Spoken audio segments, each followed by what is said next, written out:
Hello friends, आज आम बनैबा पनीर भर्ता। से लगी मुझे गोटा मसला नहीं जाइए, किसी दालचीनी, दुईटा इलायची, दुईटा तेजपत्र नहीं जाइए। सब काटिकी थोड़ी देती किसी पियाज किसी चामच अदा रसुण पेस्ट भल भाव किसी हलदी गुंड किसी मरीच गुंड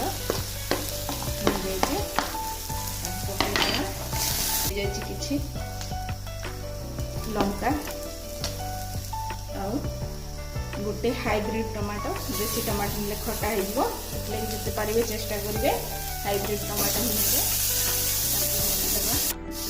बाकी पियाज तक ऐड करदे पियाजा जल्दी सीझीज किसी समय भाजीदे।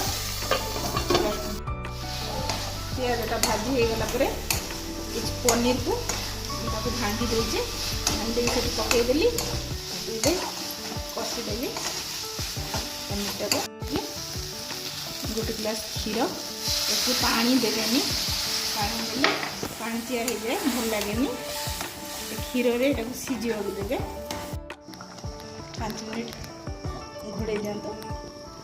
मिनट हो गला कस्तूरी मेथी पकईदे मैगी मसला ऐड करदे किसी धनिया पत्र पकईदे गोटे पीस बटर पकईदे